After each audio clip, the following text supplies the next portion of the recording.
back. We went for a small advert Small break, break in I guess. transmission. Yeah. So, Charles, you were saying you are an electrical engineer and you now change course to become someone who wants to create impact. So, I wanted to ask, what opportunity did you see there? Like, what was the driving force behind that decision? I think I would say it's more or less. I mean, what are the things that made me want to do this? So I noticed after my first rodeo, like I think my first two jobs that I had, I saw that I was drifting towards trying to build applications or trying to design programs, for different organizations. And so one time we did an application for a certain NGO, and I saw what that application did. So it kind of like, piqued my interest. Somehow there were some residual, callings all this while. I kind of like ignored them. But, over time, looking at it, I saw, it makes more sense to be in a place where you can actually affect lives, where you can actually, do something for the public good. This is one area where a lot of people don't really pay attention to. And it's almost like it's just all the NGOs that are stuck in there, like what LCTF is doing. I mean, like if Yeah. you're really doing your job, but your job is geared towards, creating positive impacts in people's lives, people's everyday lives. Yeah. I mean, these are like the big winners for me. And that's one of the driving force that, that made me dive into this area of project management. Yeah. Okay. Okay. That's nice. That's nice to hear. It's nice to see people try to have an impact. Not all the time we be on the receiving end. It's nice to see people that are always trying to give back to society, have an impact, build up the next generation coming up. So, what would you say has been one of your the greatest career moments in this project management phase, and also if you give us a great career moment, you give us one downside to that, like a bad moment you've had so far in this run. Okay, I think one of the greatest moments I've had is working with the Lagos State government, specifically the Office of the Special Advisor on Education in project managing Eco Digital. So Eco Digital is a project that is aimed towards training secondary and primary school students on how to use, like introduce them to the basics of computer and then eventually take them onto, on how to code. And Okay. for me, that's like a career moment for me because, we look at what we've done, like we've practically reached out to over 120 primary and secondary school students spread across Lagos, and we have introduced Wow. coding to them. And one of the greatest moments was going to a certain community in Badagry, and we spent I think we spent about 2 hours teaching these children how to use Scratch. Um, 2 hours after, we kept our laptop on the table and we asked if people, if any of the students is, like confident enough to come and try their hands on what Enough. they've learned. Okay. And Yeah. this little boy is about 11. He came up and handled the laptop, and it was the first time he was using a laptop. And this guy Wow. created a simple animation using Scratch just after only 2 hours. For me, that was like, I mean, it just shows. I saw the There's a lot of passion, I saw the potential raw out there. Yeah. passion, the raw talent in the guy, a lot out there, and I just, I felt so emotional because again, these are the kind of things that we want to do. We want to build the next generation. We want to really give them the tools they need to survive. So for me, that's like the greatest career moment. But Um, yeah. Talking Yeah. about the downside, let, let me see a typical downside. I think there are lots of downsides. Um, it's a great scenario is I'm currently it even happened recently anyway. So I'm running a project for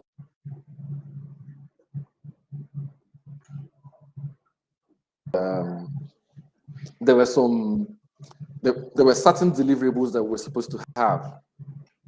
I knew those deliverables weren't going to come true, and somehow I passed it on to the stakeholder manager to pass on to the sponsors. And somehow that message didn't get through and the deliverable couldn't be met. And the next thing I saw the next morning, I had over 5 different emails from 5 different directors, punching me from different angles. You just wake up in the morning and you just have your box filled up with lots of queries and lots of questions to answer. I spent Already a the rough whole day start. attending meetings, apologizing, persuading and pacifying. That's one of the downsides. That's like a real raw downside moment that I've actually had in my career. Okay, because I asked that question to let's be able to balance it so anyone listening will know that it's not just a rosy journey out there. Like life itself, there are lots of ups and downs. So to people that are tuning in now, what skills do you need to survive in an industry like yours? What if I said, like, if I bring myself now, what do I need to survive in that industry? Yeah. On the top of the list, you must have a good dose of passion first, because again, if you don't have passion, it's like the fuel that drives all your innate abilities to come to the fore in this industry. So you must have passion, and not just passion. You must have passion for entrepreneurship. You must have passion for social impact. That's the first key ingredient. Secondly, you must also have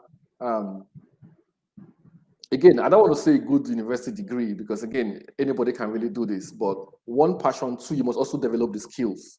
Now, what kind of skills do I need? Do I mean? I mean, you must have the ability to use work ready tools. I mean, you must know how to navigate around the web. You must know how to use your office applications effectively. I mean, you would have gotten some level of basic trainings in maybe time management, maybe operational efficiency, project management, as the case may be. Again, you must actually have skills that are quantifiable, skills that can help you do your everyday job.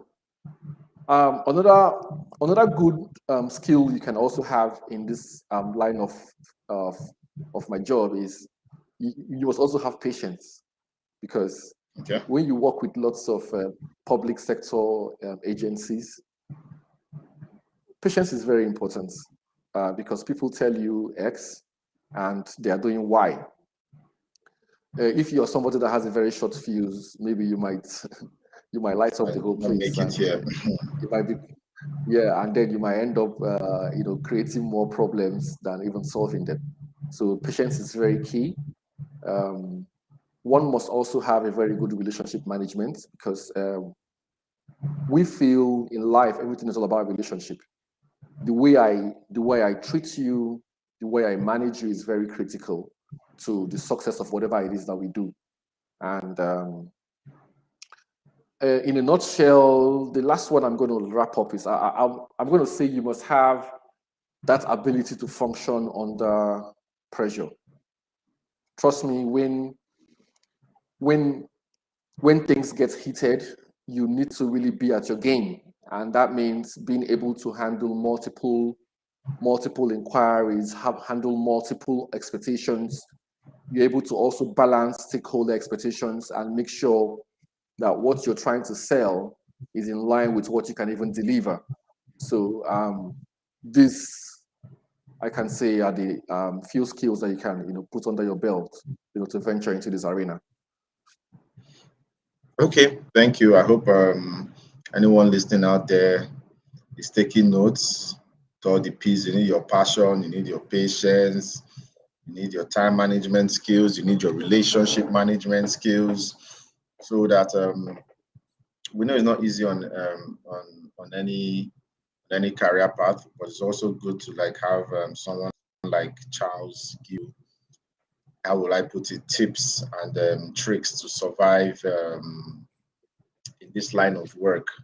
So if someone is coming to this line of work, how would you, what would we say is best suited for them? How do you know if this line of work would be best suited for them? Like, are there people from a particular industry that just fall in naturally with this type of work, or is it diverse and open from anywhere? So again, like I earlier mentioned, really anybody can do this. Like anybody can come into the Okay. entrepreneurship space.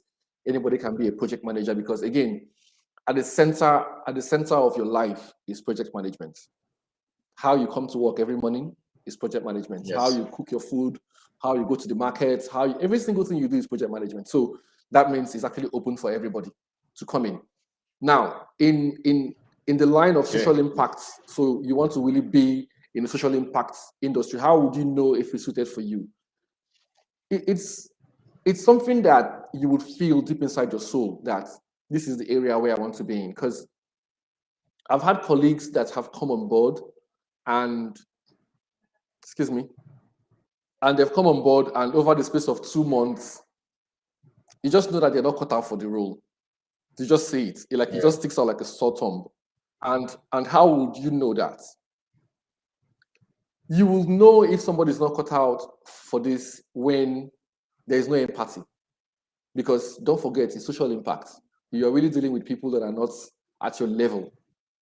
So there has to be a high level of empathy that you will carry along in the job. And for you to even curate a good program or a good project or a good impact analysis for these vulnerable ones, or for these people that are at the lower end of the pyramid, that empathic nature is going to come into play.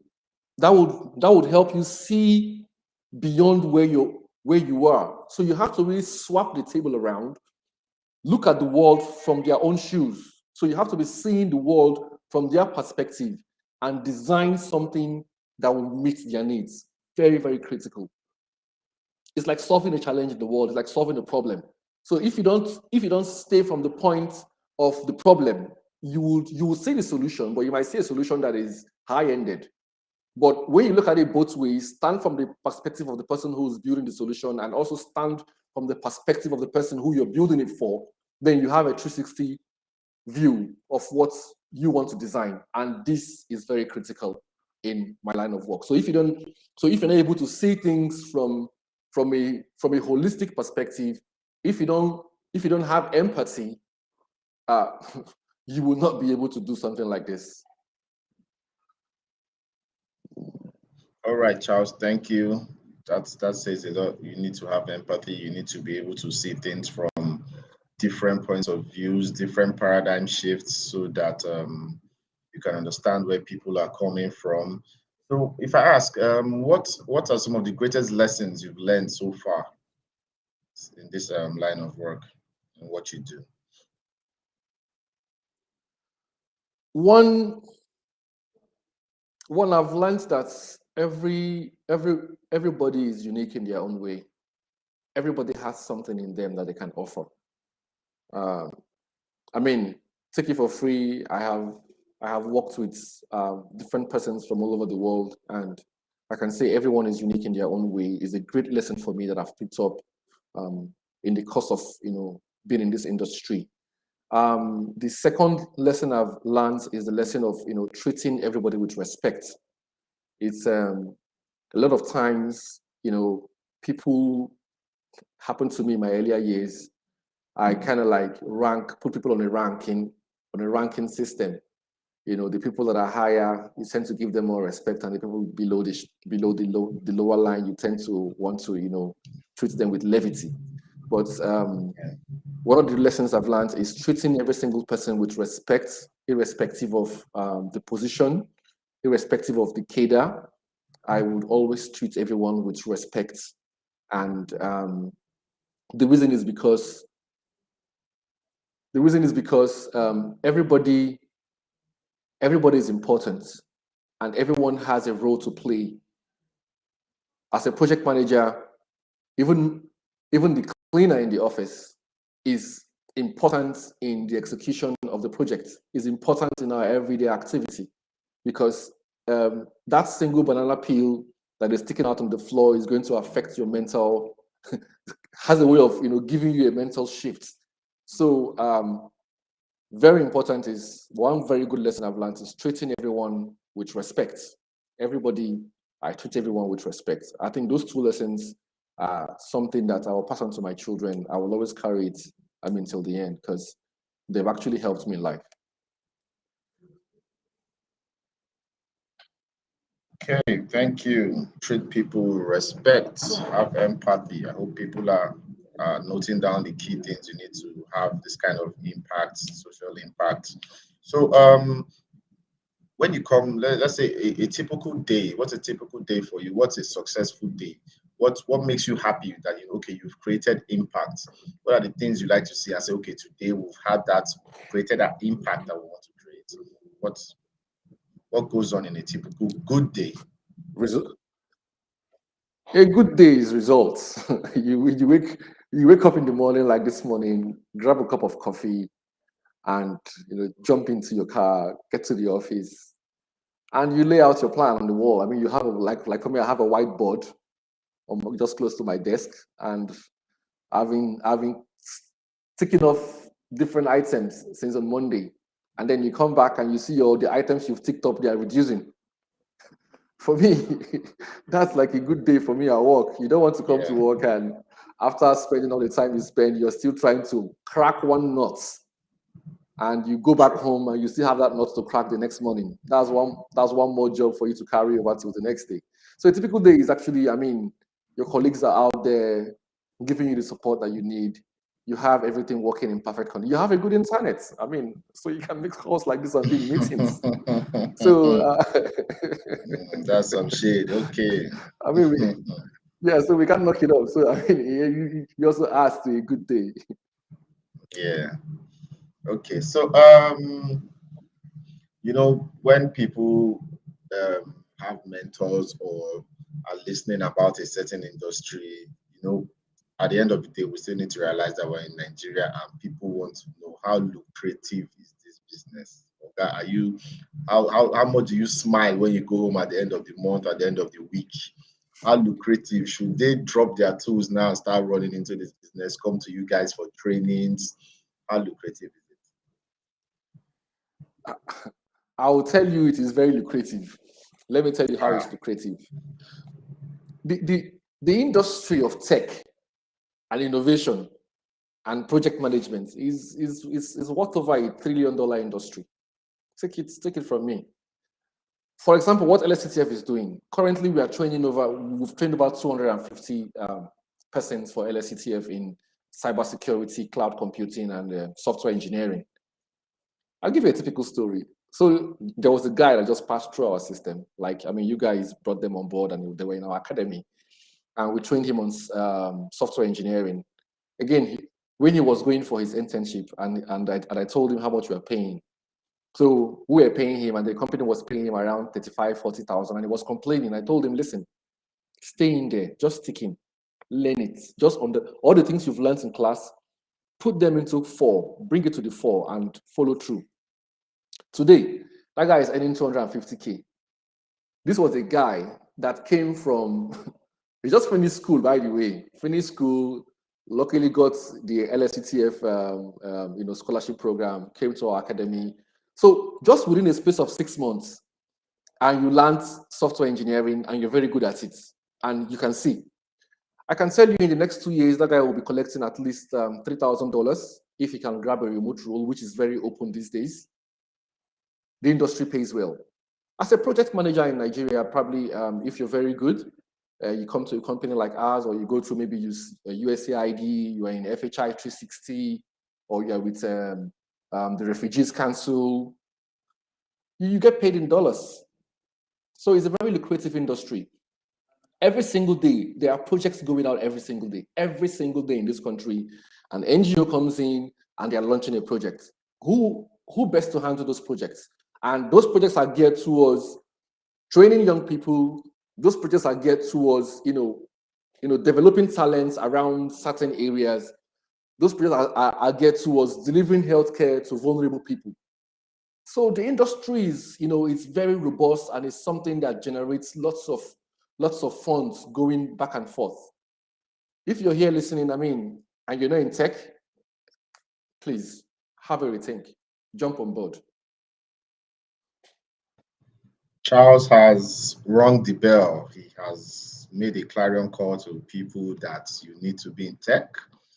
You have a real life example of someone that was earning zero. He moved to 35,000. Now he's on 250. He has the potential and the graph line to get to about $2,000 in the next 1 or 2 years. So he's Yes. also saying that there are a lot of opportunities. A lot of companies are coming in, and people are looking for people with these skills to employ and empower. So if you're on this session, it's something you need to think about. You can see Charles smiling. It's a good industry. And also, I also wanted to ask, how diverse is this sector? Is it a sector that you say is at a growth stage or is at a maturity stage? Can new people come in, or is it a problem where there are too many people already in the field? And you now come in, you've added to the crowd. What phase are we in? How diverse is it? What are the opportunities out there? The opportunities that exist in digital transformation and product development, the opportunities that exist in digital skills program, like what LCTF is doing, the opportunities around acceleration and innovation around the tech ecosystem. You see, when people ask, where are we? Steve Jobs says something that for every single day that he comes to the office, he's at day zero. We are in day zero. Because the problems of this country is unique to our generation. True. Every day we move around in Lagos, we see traffic everywhere, every day. We need an ambitious young man that can develop an innovation around the traffic system in Lagos. Which is why I love the governor's team. You can see he has one team's agenda around, I think it's traffic, health, education, management, and all. So Yeah. So we need innovations. We need innovations around this area. We need digital skills. Again, how many people know how to use? How many children can comfortably, use MS Excel to maybe document something for their father, probably to do a small payroll? We need more people to get into tech. We can't say we are in a. If everybody in Nigeria, if all the 200 million people, I would say around 120 young people go into tech, it's not even enough. It's going to help us because one, it will help us solve all the problems we have. Two, we will have enough talent to export. Three, it's going to bring in FDI. People will, because those guys will work abroad and they will bring the money back home. We will solve the problems that we have today. The biggest problem that we have in this country is unemployment. How best can we solve unemployment? Give people skills. LSCTF, USADF, awesome job you guys are doing, like awesome. Every single day I tell Thank people, you. if we have 10 organizations doing what USADF and LSCTF are doing, trust me, in the next 15 years, we will wipe out unemployment in the country.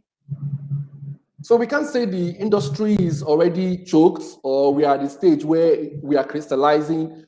Man, let's create more buzz. Paystack just cashed out. Flutterwave just went unicorn. This is what we're talking about. I was speaking with one of the startups in our hubs right here in Abuja, and he was telling me he's scaling into Lagos. I don't want to say what he's building, but he's building something ambitious. He's building something so great.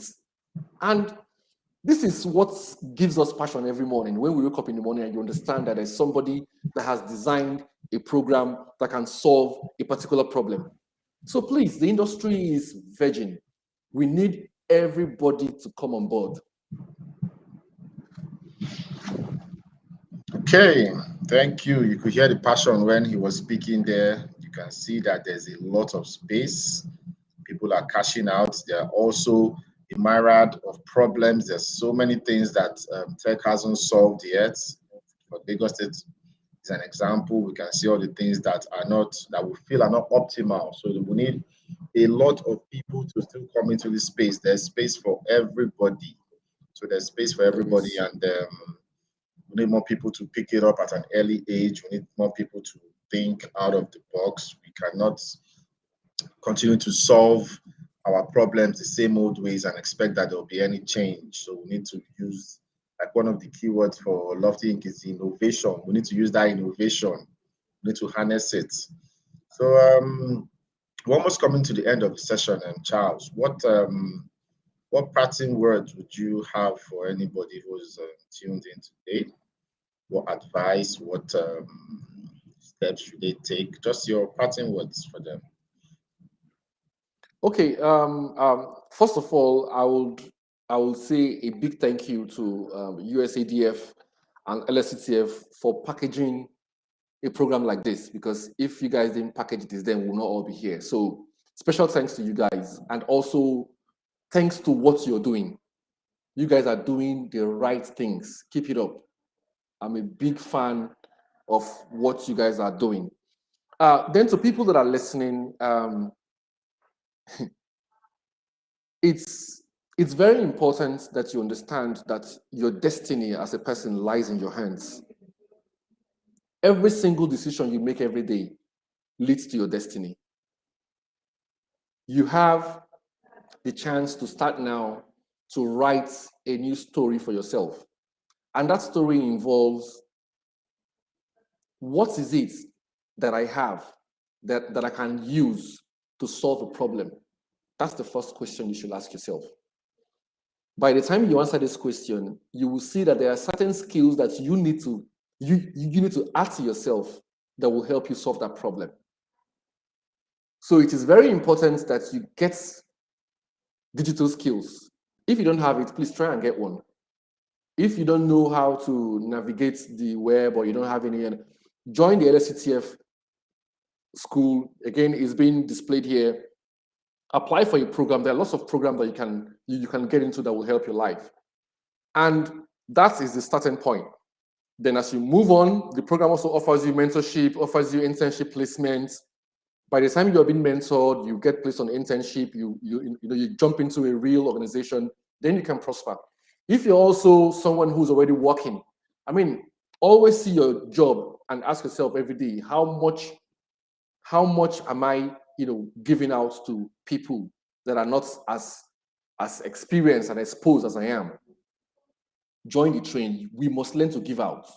It's only when you give out, that's when you can know the value of what you have. That's just my last words for you all.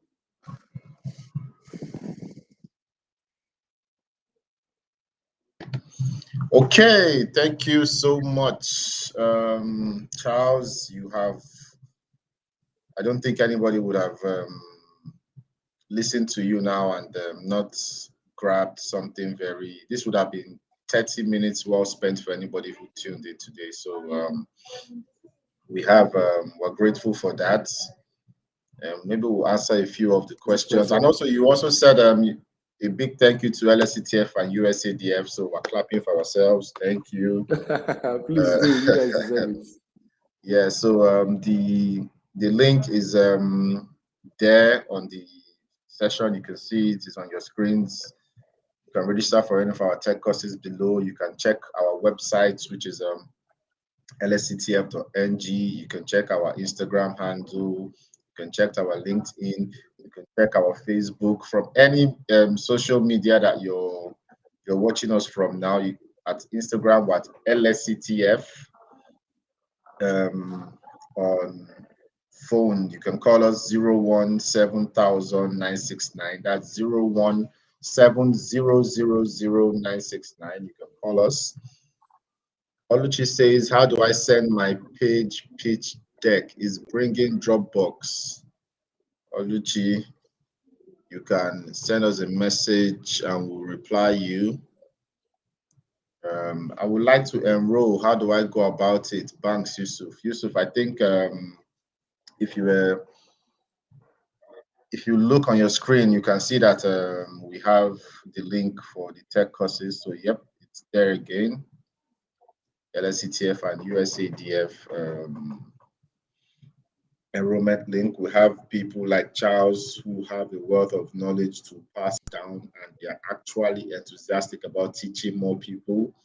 We don't just teach you, we also mentor you, give you an internship, and we don't just release you into the wild. We nurture you and walk you through the whole process, so it's easy for you to acclimatize. So let me see if there's any Yeah. more questions.